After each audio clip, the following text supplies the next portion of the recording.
અત્યારે હાલ તમને સ્ક્રીન ઉપર જ્યોતિષાચાર્ય જયપ્રકાશભાઈ માટક દેખાઈ રહ્યા હશે. આજે જયપ્રકાશભાઈ પાસેથી સમજવું છે કે અત્યારે હાલ જે રીતે ઈરાન, ઇઝરાયલ અને અમેરિકા વચ્ચે આખું યુદ્ધ ચાલી રહ્યું હતું, એમાં હવે સીઝ ફાયર થયું છે. આ સીઝ ફાયર નો મતલબ શું? ખરેખર યુદ્ધ વિરામ છે? આ યુદ્ધનો અંત છે કે કેમ? મારી સાથે અત્યારે હાલ જયપ્રકાશભાઈ પોતે છે. જયપ્રકાશભાઈ, સૌથી પહેલા તો નિર્ભય ન્યૂઝમાં તમારું સ્વાગત છે. જી જી, નમસ્કાર અંશીલબેન. જયપ્રકાશભાઈ, તમે તો આ યુદ્ધને લઈને ઘણા વર્ષો પહેલા જ આગાહી કરી દીધી હતી. હવે આ યુદ્ધ શરૂ થઈ ગયું છે, ઇનફેક્ટ સીઝ ફાયર પણ થઈ ગયું છે. તો શું આ સીઝ ફાયર છે એ આ યુદ્ધનો અંત છે કે કેમ? તમારું શું માનવું છે? જો બેન, આ સીઝ ફાયર જાહેર થયું એ જ દિવસે ઈરાને સાઉદી અરેબિયાની તેલ પાઇપલાઇન, ઈસ્ટ વેસ્ટ તેલ પાઇપલાઇન ઉપર હુમલો કર્યો.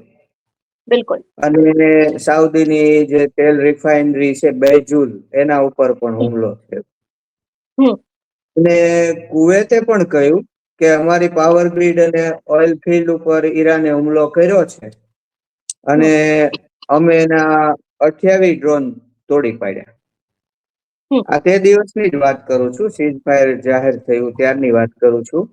અને ઈરાનના વિદેશ મંત્રી અઘારાચીએ કહ્યું કે ઇઝરાયેલે તેહરાન ઉપર પણ હુમલો કરી દીધો છે અને યુદ્ધ વિરામનો ભંગ કર્યો છે.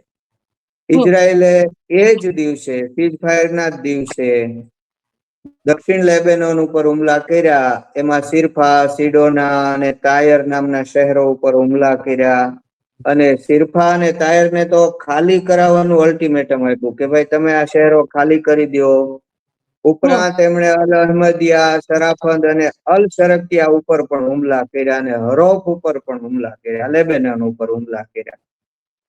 લેબેનનના જે સ્પીકર છે નવી હવેરી, એના આવાસ ઉપર ઇઝરાયેલે હુમલો કર્યો એટલે આજુબાજુના બીજા આવાસો સળગ્યા અને ગાડીઓ પણ સળગી.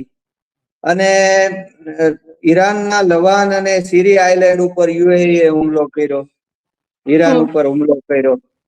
તો ઈરાને સાઉદી, કુવેત, બહેરીન આ 6 દેશો જે અરબના ખાડીના છે એની ઉપર હુમલો કર્યો. ઇઝરાયેલે બેરુત અને વેકા ઘાટી ઉપર હુમલો કર્યો. તો આમ બેન હુમલા ચાલુ છે. દક્ષિણ લેબેનાન ઉપર ઇઝરાયેલે હિઝબુલ્લાહ જે ઉપયોગ કરતા હતા એવું જે મથક હતું એની ઉપર હુમલો કર્યો અને એ લોકો ઝૂમ મીટિંગ કરી રહ્યા હતા. એમાં એકારે 254 હિઝબુલ્લાહ વાળાને પતાવી દીધા અને 1500 જેટલા ઘાયલ થયા. તો આ બધું તો ચાલુ જ છે બેન. એને 100 સ્થળોએ એક સાથે હુમલા કર્યા ઇઝરાયેલે. અને 1982 માં જે હુમલા કર્યા હતા એનીથી મોટા હુમલા હતા. તો આ બધું ચાલુ છે બેન. હવે આમાં કેમ કેવું કે આ સીઝ ફાયર થઈ ગયું છે? મને તો લાગતું નથી કે સીઝ ફાયર થઈ ગયું. હાલની તકે પણ એકબીજા ઉપર હુમલા કરી રહ્યા છે, તો સીઝ ફાયર થયો એવું મને બેન લાગતું નથી. જી બેન. જયપ્રકાશભાઈ, તમારું કહેવું એવું છે કે અત્યારે હાલ પૂરતીની પરિસ્થિતિ છે, જે રીતે સમાચારો આવી રહ્યા છે એના ઉપરથી એવું કહી શકાય કે ક્યાંક આ સીઝ ફાયર જેવું લાગતું નથી. અને આમ પણ જે રીતના સમાચારો, જે રીતના હુમલા શરૂ છે, તો આને સીઝ ફાયર કદાચ ના પણ કહી શકાય. વધુ એક વસ્તુ તમારી પાસેથી ગ્રહો સમજવા છે, કારણ કે આની પહેલા પણ આપણે આ વાતને લઈને ઘણા બધા લાઈવ કર્યા છે, ઘણી બધી વાતો કરી છે કે અત્યારની પરિસ્થિતિ શું છે. તો સીઝ ફાયર થયું છે, તો પછી અત્યારના ગ્રહો શું કહી રહ્યા છે ઈરાન ઇઝરાયલ યુદ્ધ અને અમેરિકાને ત્રણેયને લઈને? ગ્રહો તો બેન એવું જ કે છે કે આ લડાઈ શાંત થવાની નથી. પહેલા પણ હું કહી ચુક્યો હતું કે ભાઈ ટ્રમ્પ રણભૂમિમાં રે કે ન રે.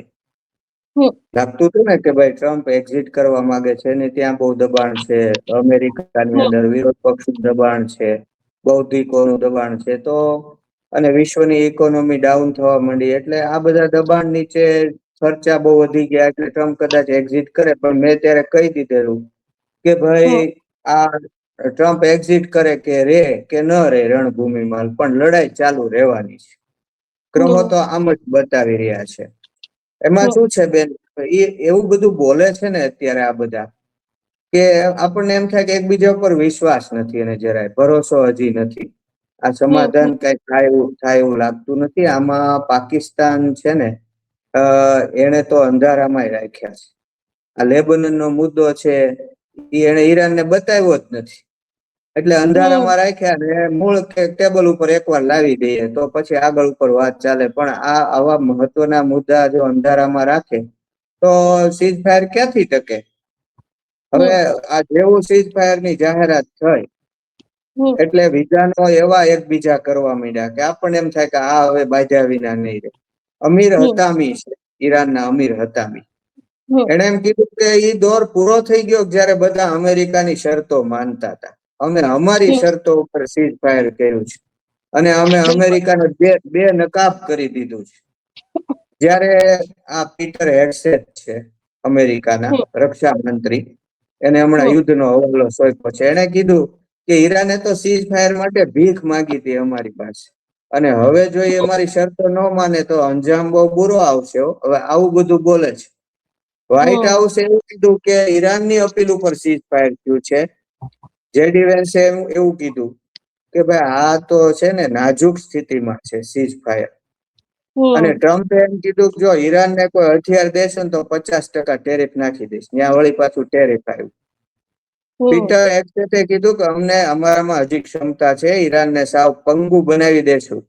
અને જો આ કાંઈ પણ આડું કર્યું હવે ઈરાને, તો ઈરાનના એનર્જી ને ઇન્ફ્રાસ્ટ્રક્ચર અમારા નિશાન ઉપર હશે અને ઈરાનના પાવર પ્લાન્ટ, ઓઇલ ફિલ્ડ્સ ઉપર અમે પાછા ભીષણ હુમલા કરશું. નેતન્યાહુ કે છે કે ભાઈ આમાં મને તો કાંઈ ખબર જ નથી, કે આમાં મને તો વચ્ચે રાખ્યો જ નથી અને મારી જાણ બહાર કર્યું છે. આ તો અમારા અસ્તિત્વ સામે જોખમ છે. યુરેનિયમ એનરીચ કરવાની છૂટ દેવી, એના જે પ્રોક્સી છે એમાં અમારે કઈ વચ્ચે ચંચુપાત અમેરિકાએ કરવાનું નહીં, આવી બધી વાતો કરો તો અમારે તો અસ્તિત્વ પર જોખમ છે. જરૂર પડે અમે ફરી ઓપરેશન કરશું ને અમારા ટાર્ગેટ જે છે અમે લક્ષ્યાંકો સિદ્ધ કરીને જ રહેશું. જેડી વેન્સે કીધું, જેડી વેન્સે અમેરિકાના રક્ષા મંત્રીએ જેડી વેન્સે કીધું કે જો ઈરાને વાતચીતમાં કઈ ધોખાધડી કરી, કઈ ખોટું બોલ્યા કે આમ કે તેમ છે તો અંજામ બુરો આવશે. અને લેબનાન તો સીઝ ફાયરમાં હતું જ નહીં, જેડી વેન્સ કે છે. આ શું કામ લેબનાન નો આગ્રહ રાખે છે? આ મુદ્દે ઈરાન છે એ વાર્તાને ડીલે કરવા માંગે, જે ઇસ્લામાબાદમાં વાતચીત થવાની છે અને ઈરાન ડીલે કરવા માંગે છે. અને લેબનાન મુદ્દે પાછું જો હટી જવું હોય તો ઈરાનની મરજી. અને ઈરાનના જે વિદેશ મંત્રી છે અઘારાચી, એ કે છે કે અમેરિકા છે ને એને યુદ્ધ વિરામનો ભંગ કર્યો છે. આ ઇઝરાયેલે લેબનાન ઉપર હુમલા કર્યા યુદ્ધ વિરામનો ભંગ છે. એટલે અમેરિકા છે ને એ ઇઝરાયલ દ્વારા લડાઈ ચાલુ રાખવા માંગે છે. એ વાત જુદી છે કે ઈરાન છે હિઝબુલ્લાહ દ્વારા લડાઈ ચાલુ રાખવા માંગે છે, એ વાત જુદી છે. પણ અઘરાચી એમ કહ્યું કે અમેરિકા યા તો યુદ્ધ વિરામ પસંદ કરી લે, સીઝ ફાયર, યા તો યુદ્ધ પસંદ કરી લે. કેમ કે તેહરાન ઉપર ઇઝરાયલે હુમલા કર્યા છે. અને ટ્રમ્પ એમ કહી રહ્યા છે કમજોર થઈ ગયેલા ઈરાન ઉપર અમે એવા હુમલા કરશું કે એને તબાહ કરી દેશું. અમારી સેનાને હજી વિજયની અભિલાષા છે. તો આવી બધી વાતચીત ચાલે છે ને એકબીજા ઉપર આવી વાતો કરે, કોઈ ભરોસો નથી, એકબીજા સાથે કટુ વચનો બોલવા. તો આમાં બેન કઈ એવું લાગતું નથી કે યુદ્ધ બંધ રહે. અને આ વાતચીતનો પણ મને એમ હોર્મુઝ સ્ટ્રેટ તો બંધ કરી દીધું પાછું ઈરાને. એને કીધું કે આ બંધ, લેબનાન ઉપર હુમલા થયા છે પાછું બંધ કરી દીધું. તો આમાં એચિવમેન્ટ શું છે? હોર્મુઝ સ્ટ્રેટ તો ખુલ્લું રાખવું, સુરક્ષિત રાખવું, એ તો પહેલી શરત હતી. અને પરમાણુ જે આ યુરેનિયમ એનરીચ કરવામાં આવે છે એ બંધ કરી દેવું, અથવા યુરેનિયમ છે IAEA ને સોંપી દેવું. તો આવી બધી વાત છે. મિસાઇલની રેન્જ વધારવી નહીં, અમેરિકાની આવી શરતો છે. સામે ઈરાન કહે છે કે તમારા અહીંથી અડ્ડા લઈ જાઓ, તમારા સૈનિકોના અડ્ડા અહીંયા નહીં રાખવાના. અમે અમારા પ્રોક્સીને મદદ કરીએ કે નહીં તમારે નથી જોવાનું, એમાં તમારે પડવાનું નહીં. અમે યુરેનિયમ એનરીચ કરવાનો અધિકાર અમારો સાબુત રહેશે. એ આવી બધી વાતો કરી રહ્યા છે. તો આ બે વચ્ચે માઇલોનું અંતર છે. હું નથી માનતો કે આ પ્રસ્તાવો જે છે બંને એકબીજાથી બહુ દૂર છે. અને ટેબલ ઉપર આવે તો વાતચીત, મને તો એમ છે કે ઈરાન જશે જ નહીં વાતચીત કરવા. જેડી વેન્સનું નક્કી નથી. અને ગ્રહોની વાત કરો તો 8 તારીખે યમઘંટ યોગમાં સીઝ ફાયર થયું. યમઘંટ યોગ એ કઈ સારો યોગ ન કહેવાય. આગળ યમરાજા તૈયાર જ છે. અને બીજું કે ધારો કે અમેરિકન ટાઈમ આપણાથી 10.5 કલાક એ લોકો પાછળ છે, તો 7 તારીખને મંગળવાર ગણો, આપણે બુધવાર ગણો તો યમઘંટ યોગ. અને એનો સમય ગણો તો એમણે જે પોતે પેલી આપી હતી મુદત કે ડેડલાઈન, એના 2 કલાક અગાઉ એને સીઝ ફાયર સ્વીકાર કર્યો. તો એ 7 તારીખ ગણો તો વિછુડો હાલતો હતો ત્યારે. આપણે ત્યાં વિછુડો હારો નહીં, વિછુડામાં આ સીઝ ફાયર ની જાહેરાત થઈ છે બેન.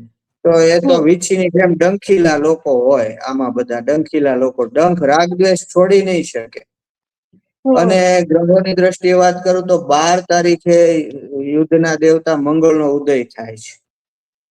અને હા, 12 તારીખે આ લોકોની વાતચીત 10 તારીખે શરૂ થાય છે. 12 તારીખે મંગળનો ઉદય થાય છે. મંગળ સ્ફોટક ગ્રહ છે, આપણે જાણીએ છીએ. હાલ શનિ મંગળની યુતિ ચાલી રહી, બંને એક જ રાશિ મીનમાં ચાલી રહ્યા છે.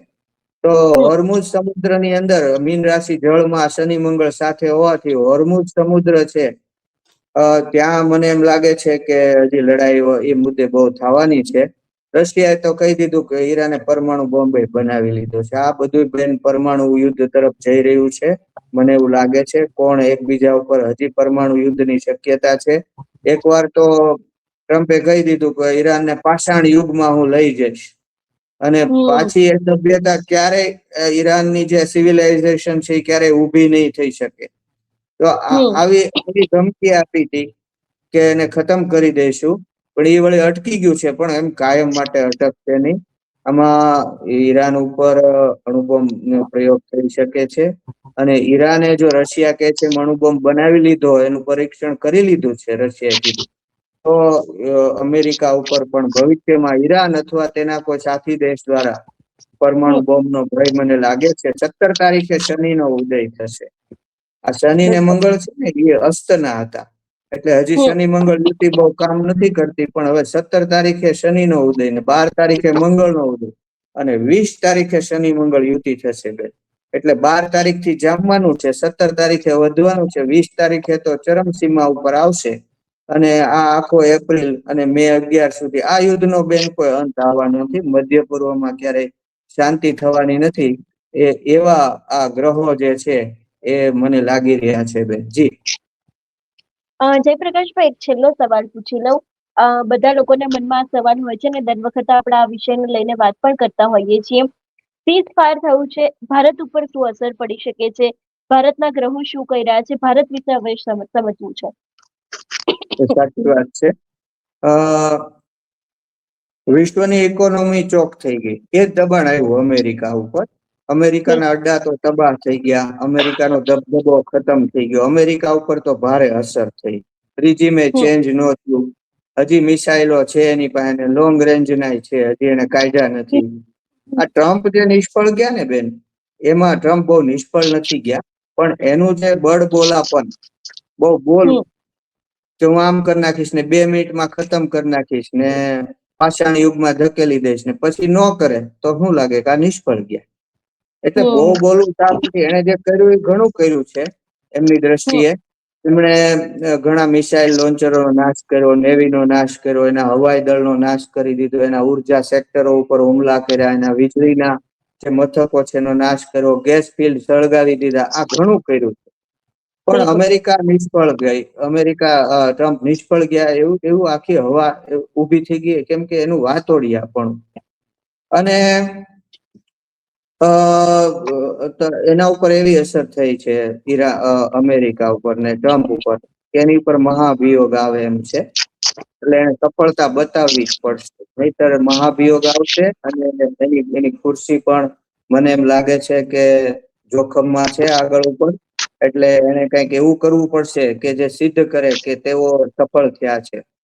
ઇઝરાયલ માટે તો આ સરપ્રાઈઝ રૂપ હતું આ સીઝ ફાયર, કેમ કે ઈરાનની શરતો છે ઇઝરાયલ માટે ખતરા રૂપ હતી. હવે ભારતની અસરની વાત કરીએ તો આગળ ઉપર હજુ યુદ્ધ ચાલુ રહેશે, અને એને કારણે દુનિયા આખીની અંદર આજે પાછા તેલના ભાવ વધી ગયા છે ઓઇલ. કાલે ઘટી ગયા, આજે પાછા હોર્મુઝ બંધ કરી દીધું ઈરાને, એટલે પાછા તેલના ભાવ વધી ગયા છે. શેર બજાર બહુ ઊંચું આવી ગયું હતું, તો વળી પાછું ડાઉન થઈ શકે, આવી અસર થઈ શકે છે બેન.